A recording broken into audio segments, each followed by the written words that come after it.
Hello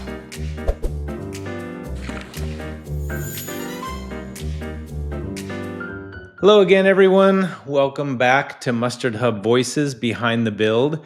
These fireside chats are where I sit down for insightful conversations with the people building, backing, and running better workplaces. I'm your host, Curtis Forbes. I'm pleased to have Jared Porter as our guest today. Hey, Jared. Hello.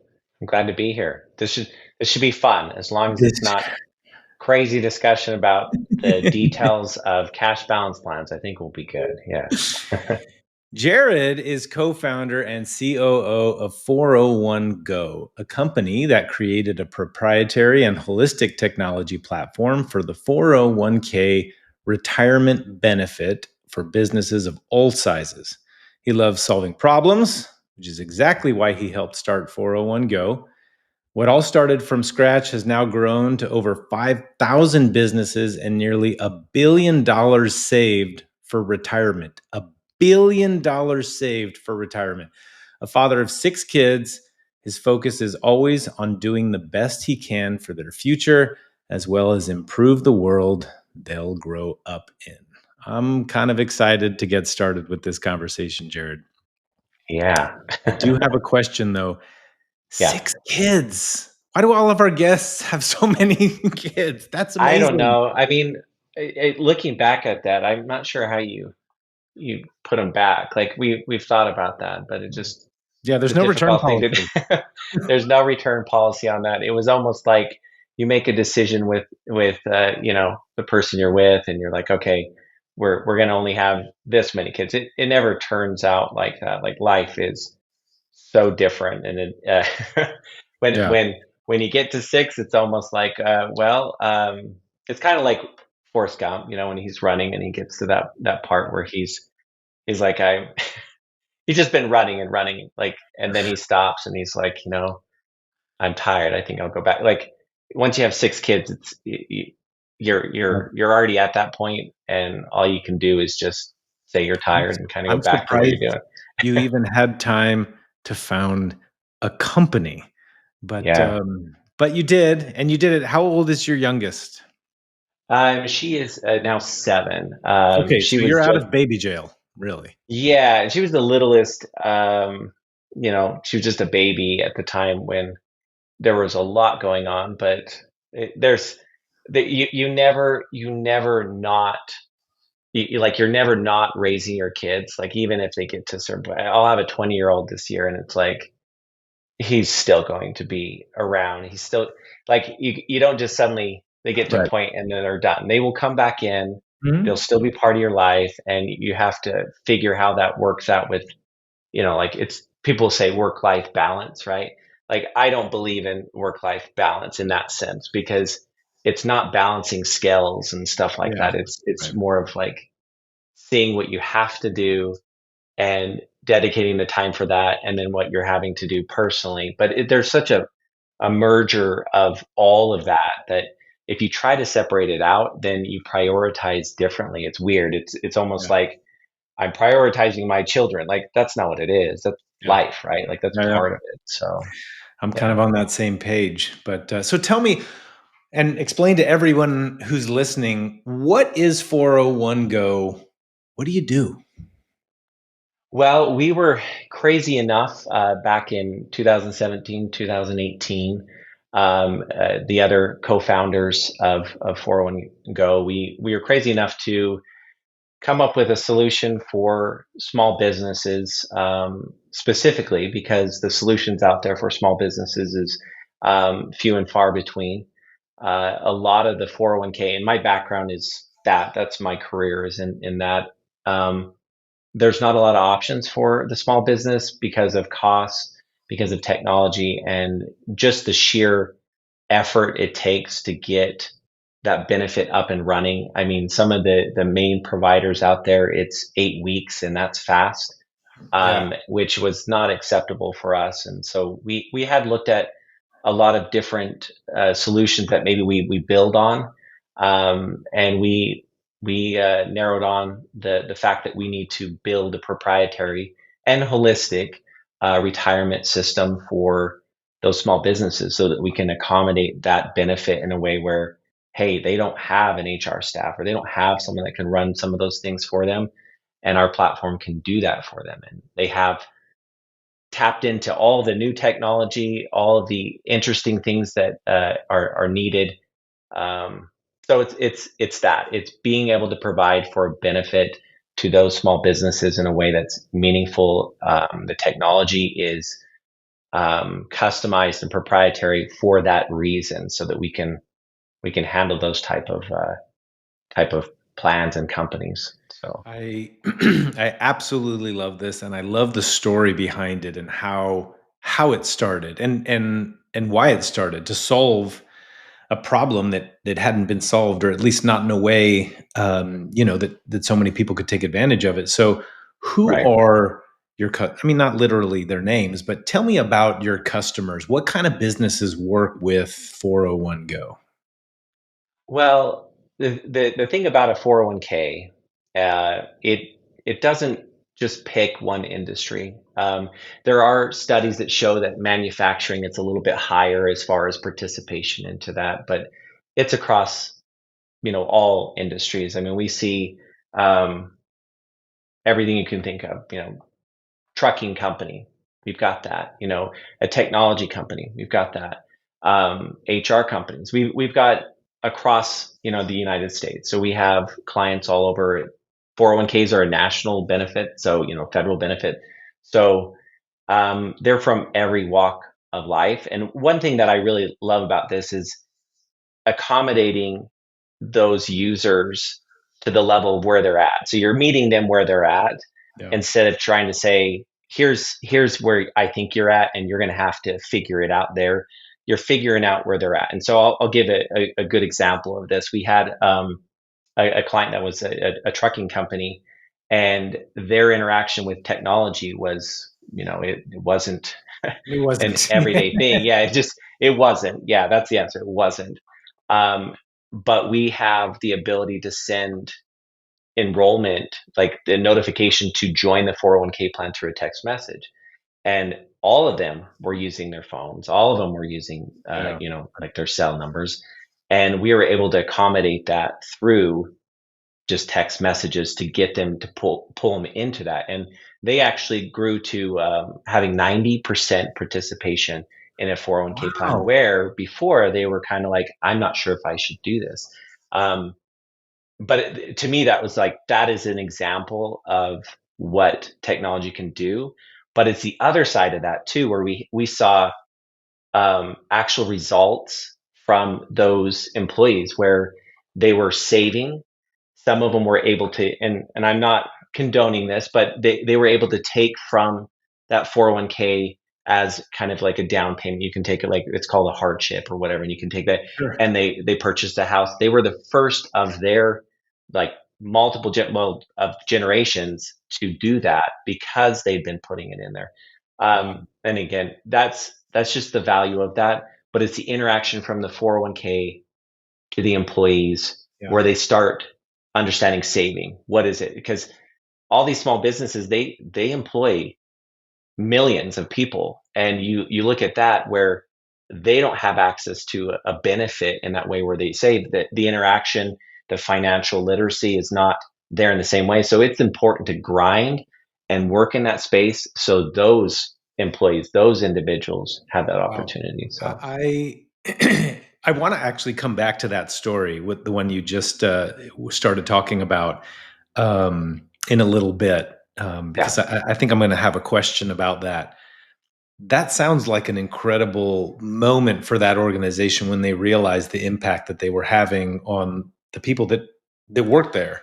Yep. Um, when companies come to you, what problems specifically are they trying to solve? Like, why do they come to 401 Go? Are they looking for a retirement plan for the sake of a retirement plan, or are there bigger issues that they're looking to use this to sort of help solve?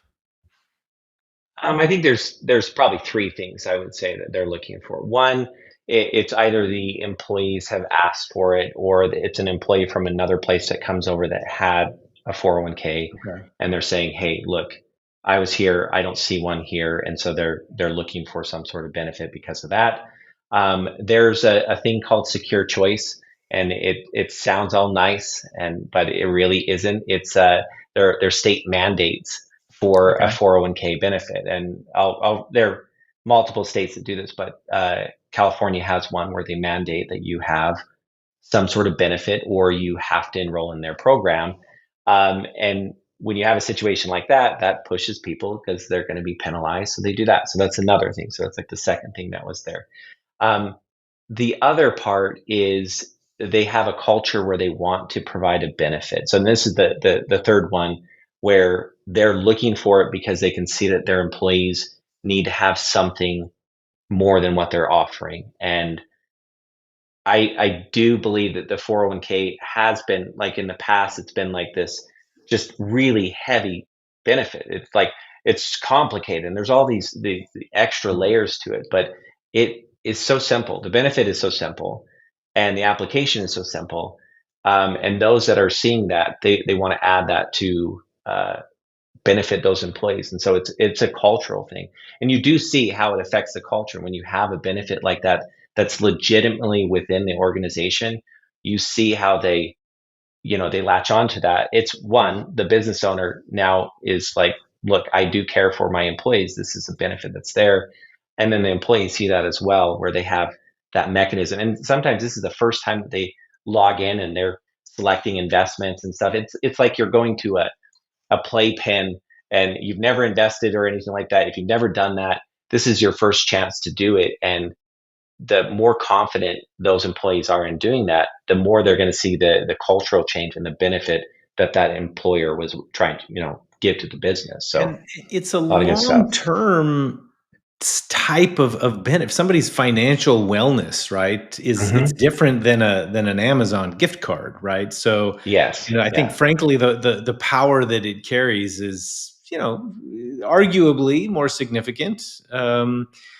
It's So not a bank account. right, People look at it as a bank account and you're like, no, there's there's actual parameters there because we're trying to keep you from taking money out and you're supposed to be putting yeah, it forward. But that's kind of like the natural, it feels like there's this instant gratification in society where they're like, look, I need this right away. And this right here is not giving me that right away. So you have to pull that engagement in yeah, and provide those like little bits of I would say it's like it's not dopamine, but it's like the idea that you're giving them something so sure. they tie it to what they're doing in the grand scheme, like you said, like the future benefit. So as co-founder and COO, I have to assume you have a passion for retirement savings. Where did this come from? I'm guessing you weren't thinking about retirement savings when you were a little kid, figuring out what you wanted to do when you grow up. So I'd love to know like how this kind of came about. Well, of course, I went to the 401k university. You go in there, tuition is always really high, and they teach it. No, um, it's funny when someone goes into the 401k industry. It's like this. It it's this secret society that everyone in it knows. Like, oh, you joined the 401k. Oh, okay, great. You're not going to leave this. You're going to be in this for the rest of your life. I I originally. I got my degree in English literature. So I love writing and I love research and just I'll take a lot of information in. I just feel like whatever's out there, I will ingest it and try to take all of that in. Um, it on and this is the funny thing. So there was a point where I worked a lot of blue collar jobs, and that's just what it was. Like even my if I look back, my first real job was I was supposed to for this farmer, and I was 13. I was supposed to weed these plants that he had out, and I worked really hard at doing that, and I spent hours doing it. I was just drenched in sweat, and I'd done all these there were rows of plants, and I'd done everything that I thought I was supposed to do, and then he paid me um, a small amount, we'll say. And I thought, no, no, no, no, no. I worked so hard. Like I did all this. I worked so hard. And then he went back and he said, I've gone through and I did 3 times the amount. And he's like, I paid you based off of where you were at as far as your experience and everything there. And so I just felt so like, how is it that he could go and do that much more in less time? He did it in like half the time that I did. Mm. Um, and it got me thinking that like there's a level of experience or understanding that people have, Yeah. and all the blue collar jobs that I worked for UPS for a while. I worked for a paint manufacturer. I was matching paint. I was talking to people on a regular basis. But I think it was the point. This is the point where I needed a career change because I had gotten my degree, and I was talking about some literature to a painter, and I was just explaining how how cool this story was, and I think it was like Ralph Waldo Emerson or something. Like I was talking about the Scholar, whatever, and I read it, and I was like, just it's so powerful. And the guy looks at me and he's like, "That's great. Can you give me my paint?" And I thought, okay, there's something missing here. Uh, I'm not in the right thing, and my wife was like, you need to tap into that, but in the professional side of things. And um, I made my way into a third party administrative firm, or TPA. So they do all the compliance based work on retirement plans like 401ks. And I went in there with the intention to learn as much as I can about everything within the industry, because I said, I need to be in this. And Yeah. it pulled me in. I mean, it's a well. Like anyone that it comes into our organization, I'm like, are you ready to be sucked in to the 401k stuff? You're now going to dedicate. It's like golf, like would people say, oh, I'm not really into golf. And then they have that one, like they hit it perfectly and it goes on the green, almost goes in. It's almost a hole in one and whatever. But that feeling, you're like, I will dedicate my life to it, Yeah. now. Then they can't I'll let it spend go. money on all these things. It's a similar thing to that where you learn enough to be dangerous, then Mm. you'll learn enough to be actual an expert in some ways, and then you just build on that. And so that's where it moved from that. The other co-founders, when they pulled me in, I was pulled in as a consultant because they were like, "Look, this Oh. is what we want to do." Um, our CEO Dan, he's a serial entrepreneur, and his thing is he looks at these these opportunities and how do we provide a solution. And the biggest thing in the conversation that we had early on was he's like, I want to automate a 401k plan. Like he's wanting to do it. So as he kind of pulled me into that, um, I I joke because I used like Chat GPT to do a mock up of this story, and it did a pretty good job. Like tell this story like this or whatever, and it did a pretty good job. But he said I want to automate a 401k plan so that it'll be something available to these small businesses. And I just told him no, I don't think that's possible. I don't know how you would do it because there's all these barriers. And You did yeah, it. he just looked at me and he said, "But what if you could?" Yeah. And so I mean that's the thing. Like, but Sounds what like if you an could? entrepreneur. Yeah. Yeah. And it changed my mindset. I think that was a big thing where I'm like, but what if you could? So instead of looking at these obstacles that are there and you're kind of like, well, there's this, there's this, there's this, but what if you could do this? And it's looking at things differently. And that kind of changed my perspective on, I know it's 401 go, but you have a lot of other things that you encounter, but Yeah. what if you could, So that changed it. That's how I got into it. It feels like I've been doing this forever, but yeah, that's the main pull. So So this is a really important space. I mean, savings is a big deal. Statistics on how much savings the average American has are really bleak. A huge percentage of the yes, population could not financially weather a small emergency, right? So they probably are not right, prepared for retirement.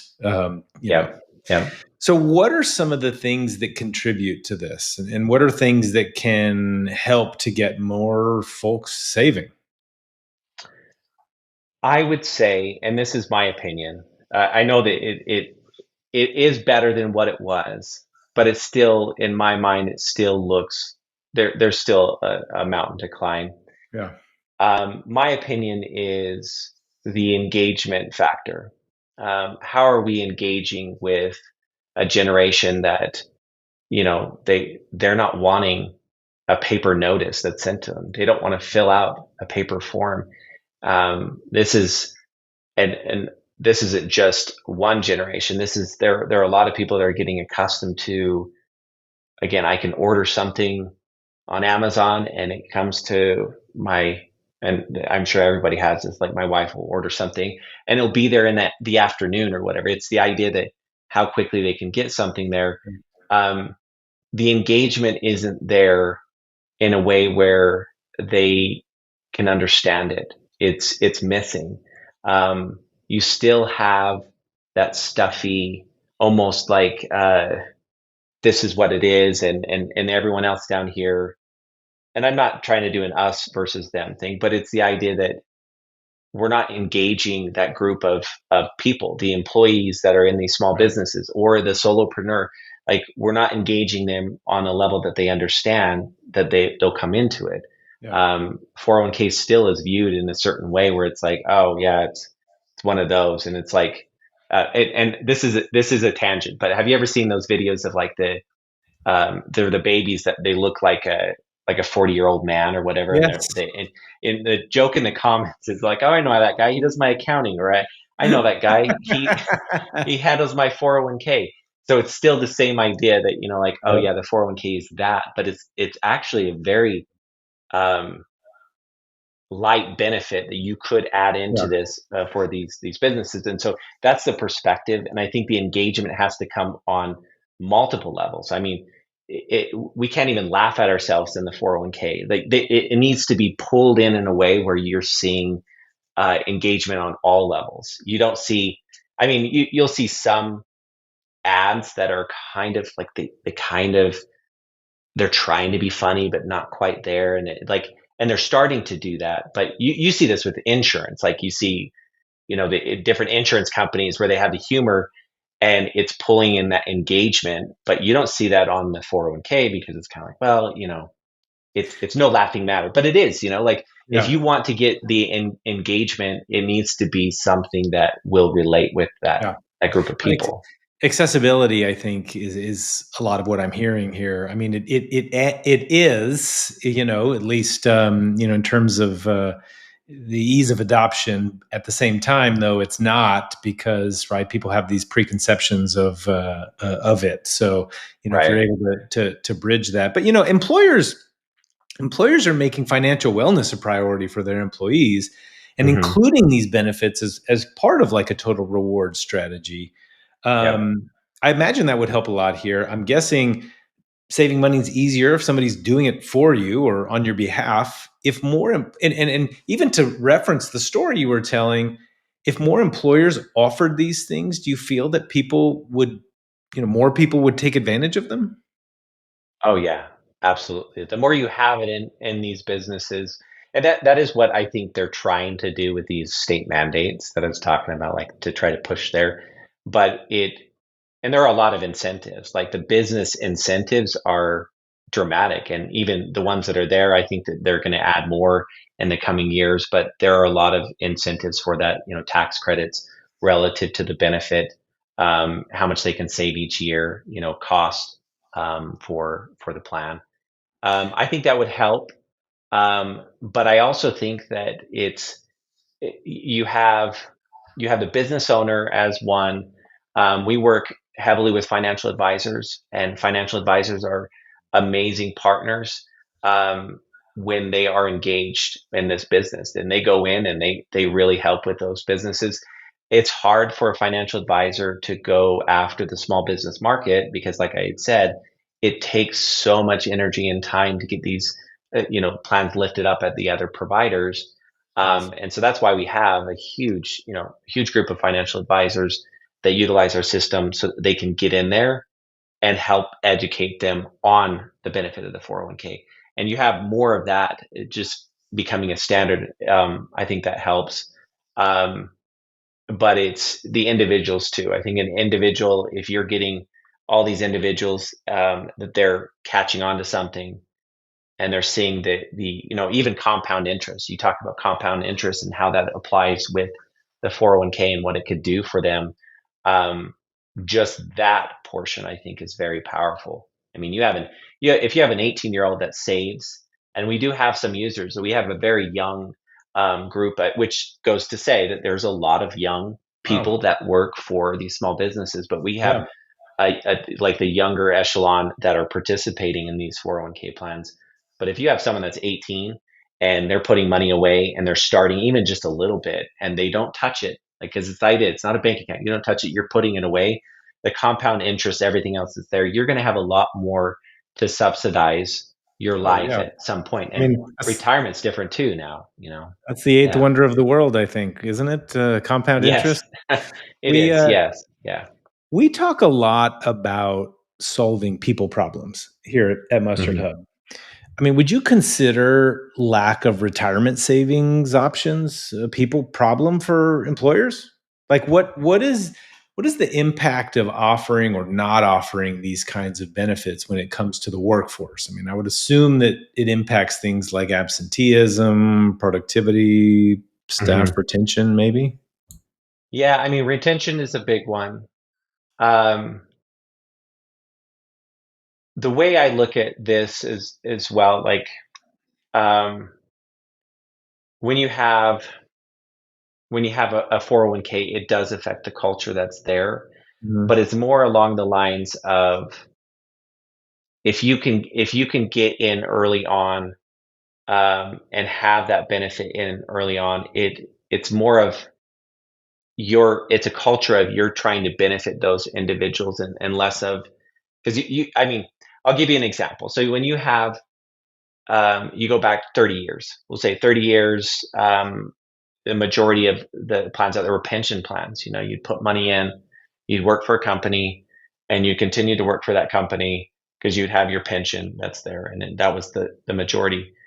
As in the 80s, when the 401k kind of came through, it was like a loophole, right? Like 401k is a loophole in in the law. And so that kind of pulled out another opportunity where people can now participate toward their future and their retirement. However, that pension plan, like now it's flipped. Now you see the 401k and less of the pension plan.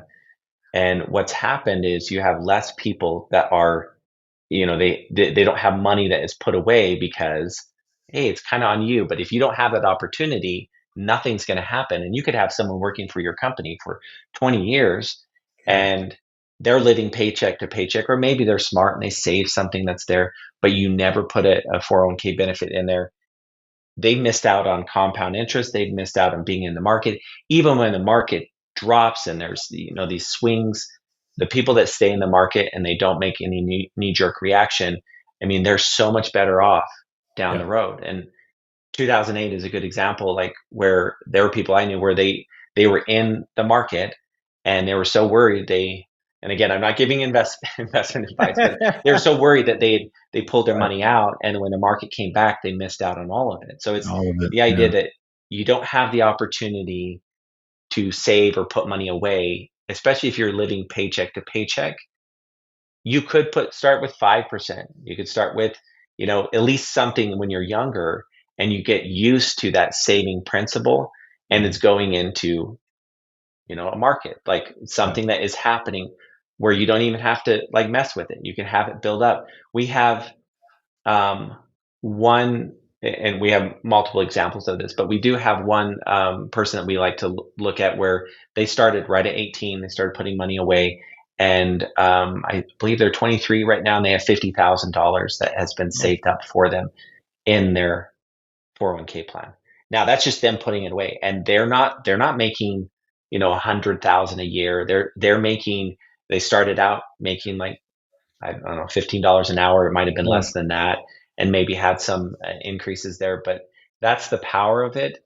And I think it's a cultural thing. Like, if you're a business owner, and we've had a 401k, obviously we're a 401k company, we've had a 401k since the beginning when we started it out, and who could put money away. But it affects your culture and it affects what you're trying to give to those employees. If you're going to run a business where you are so worried about paying yourself a bunch of money, and you can kind of keep employees at a certain level there and not offer any benefit like this, I think it's a detriment to a generation. Like you're Yeah, looking at these younger people that are coming in, I'd agree. and if it that's like the front line. All these businesses are the front line. They're hiring someone. I highly recommend getting a 401k because of the cultural impact on their business as well. It's not like it's not even a um, there's no I mean, we have things split up so much by, how people look or whatever, and there's a lot of political stuff that's going on. But a 401k is a very neutral. It's Yeah. a very neutral benefit that everyone can take part of, and they can, get something with it. I think that's the part that the business owner should be looking at. Like, take a step back and realize how it'll affect your company and the value of your company. Yeah. I think that workforce, a workforce that faces economic insecurity, I think is definitely, after hearing you talk a little bit about it, I think it definitely can be a people problem, right? It can contribute to a lot Yeah. of things. But what are some of the other pressing people problems you see, in business today? Um, I well, there's two things to this. Like it's an AI is like it's a buzzword, right? Like and AI can do quite a bit for you. But you look at how we are in some ways just being trained to expect things in a certain way. So I think Yeah, there is the people where they expect to get something because they did this, and it's very very much where it's like, are you a good worker, are you actually doing your job? I think there's a lot where they're not necessarily doing that, but they're expecting something, or they'll stop. And I'll give you another example of this. I used to work, so I went to high school on the Navajo reservation in Monument Valley, and one of my other jobs I had was they were building these they're called octagons. They were supposed to, they have hogons, but they're building octagons. And um, again, I worked all day on this. I wasn't very efficient or whatever, trying to get something done that was there. And because I'd worked so hard, I demanded I get paid more, like more an hour. There's the idea of that. And I soon learned that I wasn't as good at what I was doing as you'd think. So I think that is, and I learned that early on, but I think there are a lot of people out there where they think that we'll use the older term, they're the bee's knees, and they can do all these things, yet they don't have those life experiences to actually learn from that. And I think it's more of understanding you have to work hard to get to the place where you can make demands instead of making demands before you put in the work. So that is a people thing, and I think you're seeing a lot of that there, where it is affecting a generation where the expectation is this and this, and I think when you go into a business or you're getting a job that's there, the expectation is, hey, there's this and this, and you see this more with the use of AI. Like you'll see even applications to a job where people will have AI do all of it, and some of yeah, it's really lazy, right? And um, there's the actual hard skills that they're they're not learning. So AI should enhance. It shouldn't replace. It shouldn't. yeah. It should be you should be the creator, and it'll enhance your creation. But you're seeing a lot of that where it's doing it for them, and it's even taking away some of that brain power. Like, Yeah. put in the Even time first, then use that to enhance what you have. Yeah. almost like an over reliance on it in some capacity. Yeah. Oh, yeah. Well, it is. It is an awesome tool. I think Yeah. anyone that uses it effectively, it is an awesome tool. Um, and I think generations are growing into that, where they're learning that if you can't figure something out without your phone or a computer, um, then that's where I would say you need to work on yourself on that and put those things to the side, learn some of these skills that are there, and then pull AI to enhance that.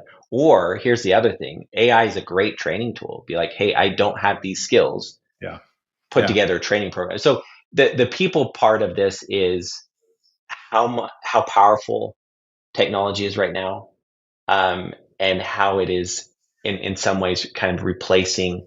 Um, in the workforce in some cases, but also replacing just that genuine thought and creativity. Yeah. Like use it to enhance what you have. Don't use it to try to replace or create some of those things that are there. So it's not going away, and I No. think people need to come to terms with the fact that it's there, and how are you using it? How are your employees using it? And I encourage our employees use Chat GPT in this case or whatever for something that is going to um, make you better at what you're doing. So there are really good examples of that, and there are really bad examples of that where write me an email that says this and this. That's a bad, like that is not how you use it. How about you write your own email, put it together, and then say, hey, AI, please evaluate this email and let me know how I can improve. Now you've just made something that is beneficial for you as opposed to it doing something for you. So it's the idea, even with 401 Go, we automate everything except relationships. We still think the human factor is so important. People have to be able to connect with someone there, um, and give the option of AI. I do think that AI will be one of those things where it's almost like the watermark, or this is an AI thing. You're on the phone. Are you willing to talk with AI because of this? Um, I think it will get to that point, and I think people, depends on the circumstances, would be totally fine doing that. Yeah. But there's the human part of it, and I do think that the human part is where the greatest customer service kind of comes from, and how they deal with people, Yeah. and work with people. I would agree with that. I think in general, talking a little bit about, um, misalignment between leadership and the workforce, et cetera. I think a lot of it, you know, um, a lot of this misalignment can be an obstacle to success and growth. But I'm Mhm. curious, what about misalignment when it comes to benefits? Do you think workers are generally being offered benefits that they actually want, that they get value from? Are they happy with their compensation plans? As somebody who does what you do, I assume you have, thoughts on something like that. Yeah.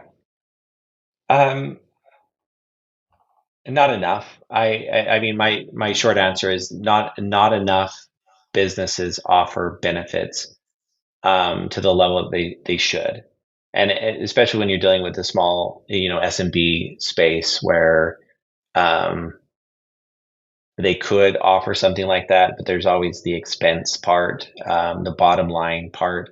But how could you not offer them? So it's the same, going back to the same thing. But what if you could? Like Yeah. if you could offer these benefits, you should be offering them to the. And there are because of technology, there are so many places that these businesses could go to get some level of benefit for their employees. So I do think, to your point, that it's being like pushed aside in some Yeah. cases, where instead of doing it, they're kind of kicking the can down the road, um, instead of doing that. And I think it all comes down to um, what type of culture do you want for your business. Again, I'll go back to that.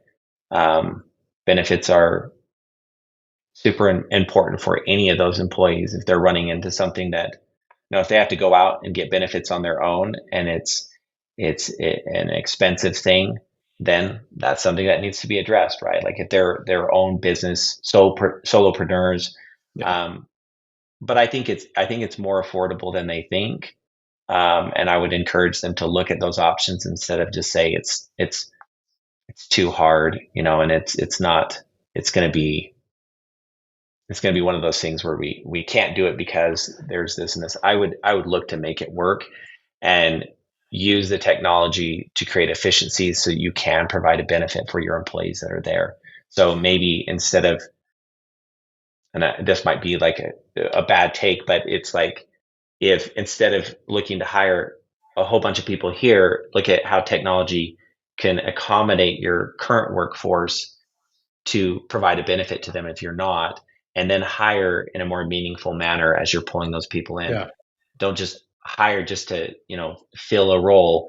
Mhm. use technology to do that so you can benefit the existing workforce. So you had mentioned, you talked a little bit about, the retention side and what it can do for retention, the impact it can have on retention. So I'm gonna pivot a little bit to tech. We're a Mhm. tech company here at Mustard Hub. Um, so I kind of have to pivot into tech for a little Yeah. bit.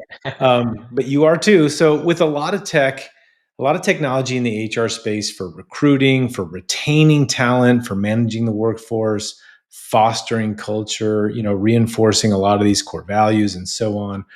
Are there tools or platforms that you recommend for your customers, tech you'd wish to see them use? You don't have to say Mustard Hub here. But I am curious, being a tech platform, 401 Go. Mhm. Um, I'm curious what you see as popular, and sort of just dovetailing on that retention piece. What are some things that you wish you'd see some of your customers use? Um, I would reference the payroll side. There's a lot on the payroll side. Um, I do see some businesses that are trying to run through the payroll portion of things, and we have a lot of great partnerships with some payroll companies. And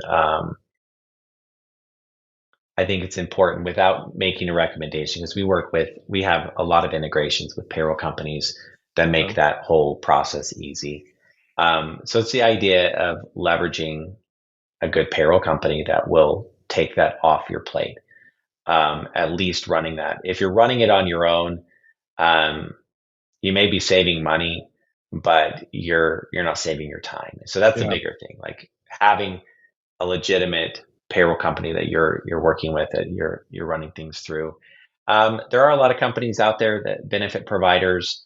Um, I'm I'm reluctant to mention them just because we have a lot of partnerships and I don't want it to sure. overlap. And again, you have Mustard Hub as well. Um, but at least looking at those benefits that you can add. Um, I have to be so careful. I can't mention some of these names, but Done. there I think it's that's out really good there. It's advice. like, yeah, yeah. I It think is that out that's there and you really should good look. advice. And I think you kind of nailed it. You said a lot of folks really try and go at it without having that, you know, having that type of guidance behind them, right? Working with a really great Mhm. payroll company. So I think that that's good advice. Before we wrap up here in a few minutes, I did want to talk about a story, a team, a client that experienced this big turning point, right? Even good or bad, Yeah. the change in their 401k program, or like the one that you described, introducing a new one and seeing that kind of adoption. Mhm. How did it impact their organization as a whole, their culture, or even other things? Yeah, I'll go back to the trucking company. And the owner of this trucking company, just I mean, um, just an amazing woman. Like she wanted to do something um, to benefit her employees, and she almost didn't do it because it was scary. Like there's this gap there, and technologically she was not at a certain level, and so it was important for us to work through that to make sure that it would work for her and her company. Um, Culture wise, um, and again, she thought at first that hardly anyone would participate. Um, but she was wrong.